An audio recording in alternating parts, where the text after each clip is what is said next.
از ناپاکی باستخوان مردہ نہار شکستن واز دیوانگی برشتہ شمع مزار کشتہ آویختن ہر آئینہ بدل گداختن نیرزد و بزم فروختن را نشاید رخ آتش بسنا بر افروزندہ و آتش پرسترا ببادا افراہم در آتش سوزندہ نیک میدانت کے پوزہندہ در ہوائے آن رخشندہ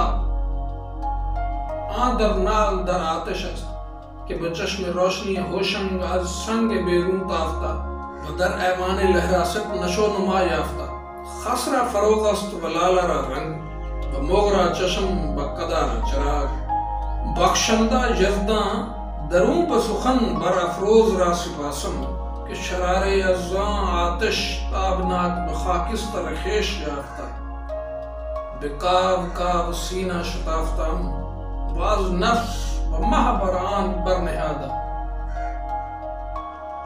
باقی در اندک مایا روزگارا عام آیا فرہم توانا دامد کہ مجمرہ را فر روشنائی چراغ و رائے ہے اود را بال شناسائی دماغ توانت بخشید ہمانا نگارندہ اینا مران در سر است کہ بس از انتخاب دیوان ریختہ بگرد آوردن سرمایہ دیوان فارسی برخیزد وبا صفازہ کمال این فریور افتن پس زانو خیشتن نشیدن امید کے سخن سرایان سخن بر ستائے پراگدہ بیاتے را کے خارج ازیں اور آگ یابند از آثار تراوش رگ کل کے ای ناما سیاہ نشناسن و چاما گرد آور را در ستائش و نکوہش شیعان اشعار ممنون و ماخوذ نسگالن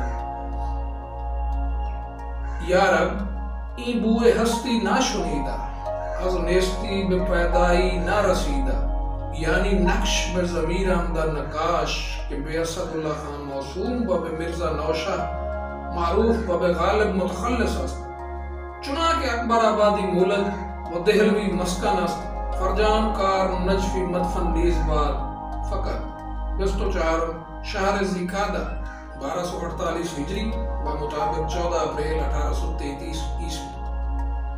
اب اس کا اردو ترجمہ مولانا فرمائیے۔ ترجمہ بلکہ اس کو ترجمانی کہنا زیادہ بہتر ہوگا۔ خوشبو آشنا دماغ کو دعوت دی جا رہی ہے اور محفل نشینوں کی طینت کو خوشخبری سنائی جا رہی ہے کہ آتش دان میں خوشبو کے لیے عود جلانے کا کچھ سامان دستیاب ہوا ہے اور کچھ عود ہندی بھی ہاتھ آ گئی ہے۔ یہ عود کی لکڑی پتھر سے نہیں کاٹی گئی اور نہ غیر مناسب انداز سے توڑی اور بے سلیقہ تراشی گئی ہے بلکہ کلہاڑی سے کاٹی گئی ہے۔ چاقو سے مناسب طریقے سے اس کے ٹکڑے ٹکڑے کیے گئے ہیں اور ریتی سے باقاعدہ تراشی گئی ہے۔ اب جذبہ شوق آتش پارسی کی تلاش میں اتنی تیزی سے رواں دواں ہے کہ اس کی سانس پھول رہی ہے۔ اس آتش کی تلاش میں نہیں جو ہندوستان کے پہاڑ میں بجھ چکی ہو اور مٹھی بھر راکھ میں تبدیل ہو کر اپنی فنا پر دلالت کرتی ہے۔ ناپاکی کی وجہ سے مردہ ہڈی سے اپنی بھوک ختم کرنا، بھوک مٹانا اور دیوانگی کی بنا پر مزار کے بجھے ہوئے چراغ کے تار سے لٹکنا اس پر مسلم ہے۔ کس پر اشارہ ہے؟ ہندوستانی آتش پر۔ ایسی آگ نہ دل کو پگھلا سکتی ہے نہ اس سے بزم روشن ہو سکتی ہے۔ اپنے ہنر سے آگ پیدا کرنے والا اور آتش پرست کو اس کے اعمال بد کے بدلے میں آگ میں جلا ڈالنے والا خوب جانتا ہے کہ پزوہندہ یعنی جو آگ کو تلاش کرنے والا ہے ایسی تابناک آتش کے حصول کے لیے بے قرار ہے جو ہوشم کی آنکھ روشن کرنے کے لیے پتھر سے نکالی گئی اور لہراسب کے ایوان میں نشو نما پاتی رہی۔ وہ آتش خس کے لیے فروغ، لالا کے لیے رنگ، آتش پرست کے لیے چشم اور بت قدا کے لیے چراغ ہے۔ خاکسار خدا کا سپاس گزار ہے جو دل کو سخن سے تابناک بنا دیتا ہے۔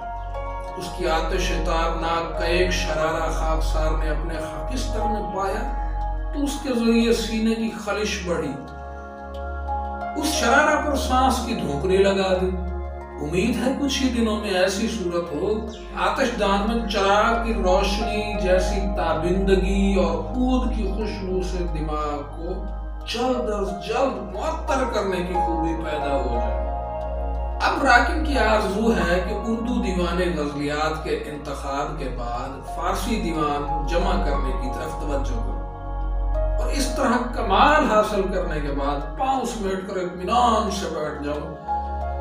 مجھے امید ہے کہ اہل سخن حضرات اور میرے قدردان میرے بکھرے ہوئے اشعار کو، متفرق اشعار یا جو اس دیوان میں شامل نہیں ہوئے ان کی طرف اشارہ ہے، میرے بکھرے ہوئے اشعار کو جو اس دیوان میں شامل نہیں ہیں انہیں میرے تراویش خامہ کا نتیجہ نہ قرار دیں گے اور دیوان کے جامع کو یعنی غالب کو ان اشعار کی ستائش سے ممنون نہ کریں گے اور نہ ہی ان کی برائی سے مجھ پر الزام دھریں گے۔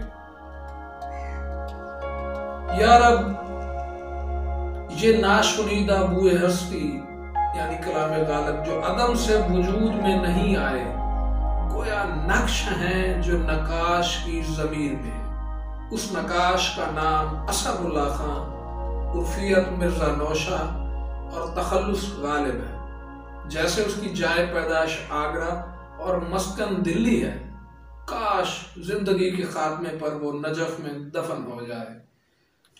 امید ہے دوستوں کو پسند آئے گا، بلکہ پسند آنا ہی چاہیے۔ جنہیں پسند نہ آئے وہ اپنا ذوق اور اپنی سمجھداری کو ذرا وسیع کریں۔ انشاءاللہ دیوان غالب کا قصہ لے کر آپ کے سامنے جلدی حاضر ہوں گے۔ تب تک اس سے لطف اندوز ہوں۔ اللہ حافظ۔